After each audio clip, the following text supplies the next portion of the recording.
Madame Jeanne Alacha, conseillère en charge du genre famille et enfants du gouverneur militaire de l'Ituri, a porté la voix de l'Ituri à Côte d'Ivoire le 4 novembre courant devant les étudiants et élèves du secondaire de l'université Alassane Ouattara et une école secondaire à Bouaki. Au cours de ces deux conférences, la déléguée du gouverneur de province a parlé de l'importance de la femme dans le processus de paix en Ituri, dans une province en voie d'être stabilisée par l'administration militaire. Bon, je crois que la première chose, c'est d'abord, vous êtes quand même au niveau, je peux dire secondaire. Oui, secondaire. Voilà.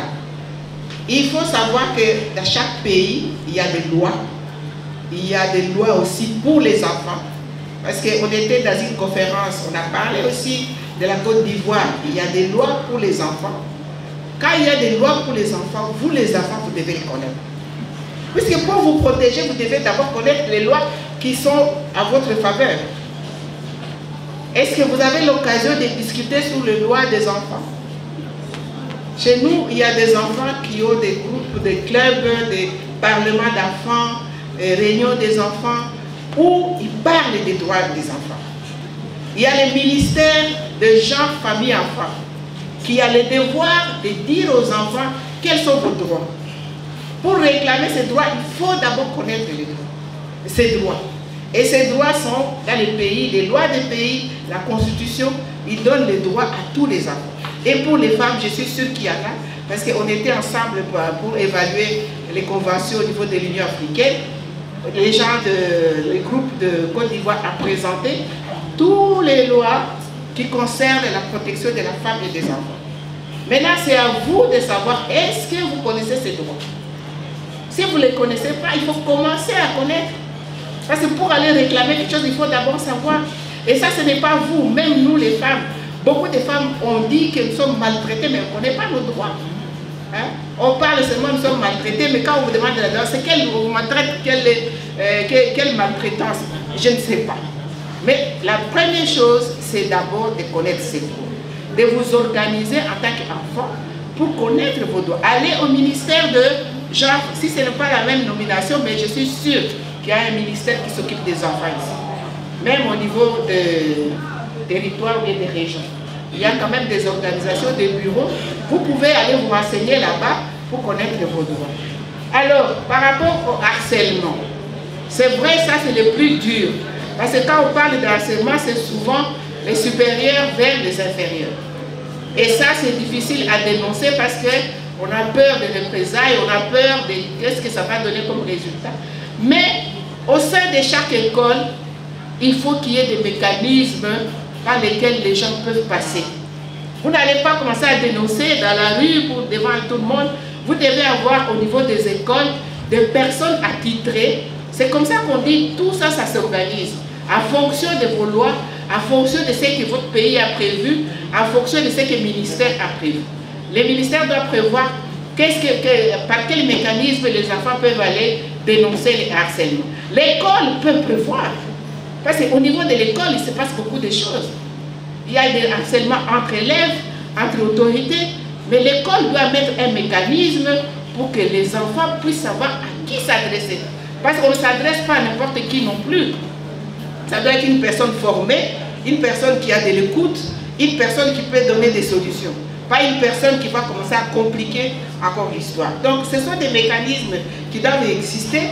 Et les ministères, les services de l'État sont là pour accompagner les jeunes pour qu'ils puissent connaître leurs droits, ils doivent connaître par quel mécanisme. Et l'école aussi a le devoir de mettre des dispositifs pour aider les élèves, pour que ça ne puisse pas s'aggraver. Donc ça, ce sont des dispositifs. Alors les garçons, je m'excuse beaucoup, je devais parler aussi des garçons. Les garçons, vous êtes aussi la clé de l'histoire. Même dans les troubles qui existent, sont les jeunes garçons qui sont dans les groupes armés. Parfois, je vois même des jeunes garçons de 10 ans, 8 ans qui prennent des armes, qui sont membres des groupes armés. Donc vous les jeunes, vous êtes aussi concernés, et aussi dans la prévention, et aussi dans l'éducation pour la paix. Parce que si vous comprenez qu'il y a la paix, vous n'allez quand même pas aller prendre des armes. La place des enfants, c'est à l'école. Ce n'est pas pour aller créer des groupes armés, aller piller les gens, tuer les femmes, violer les femmes. Donc vous les garçons, vous avez d'abord, même plus que les filles, des rôles à jouer parce que vous n'êtes pas souvent les auteurs de ces crimes, mais c'est vous qui devez aussi travailler pour la prévention. Une très bonne question, comment ces groupes armés se créent? Où était l'État? Où était la gendarmerie? Mais vous avez tout à fait raison.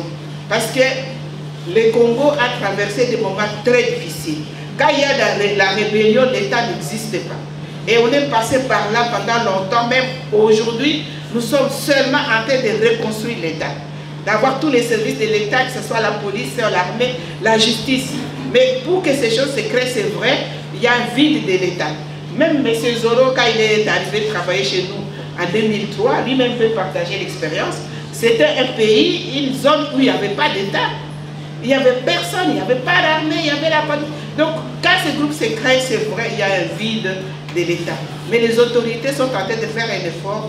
C'est comme ça, par exemple, on a décidé de décréter l'état de siège pour que les militaires reviennent pour mettre de l'ordre. Dans la ville de Boaké, qui est une ville des anciens opposants, donc les anciens rebelles qui dirigeaient la ville. Alors maintenant, ils sont dans un processus, ils sont déjà dans la paix, donc le pays est réunifié, il n'y a pas de problème. Mais beaucoup de dirigeants qui sont là-bas sont aussi des anciens militaires.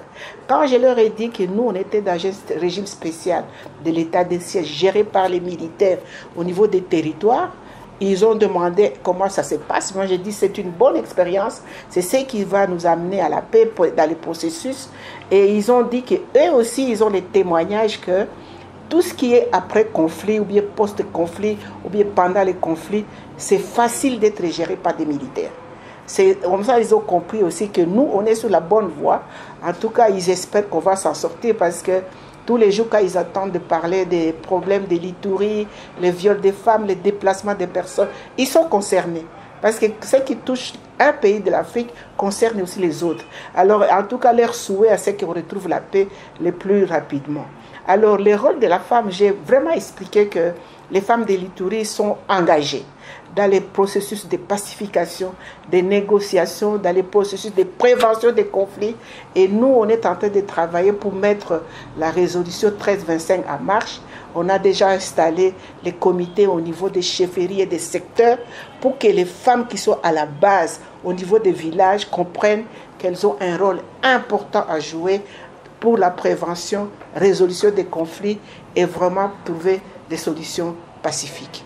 Notons que lors de son séjour en Côte d'Ivoire, la conseillère du gouvernement militaire avait pris part à un atelier sur le renforcement des États francophones autour du protocole de Maputo aux côtés des deux autres délégués de la RDC. Deux assises organisées par le Centre pour les droits humains de l'Université de Pretoria en Afrique du Sud en collaboration avec les rapporteurs spéciaux sur les droits des femmes en Afrique de l'Union africaine.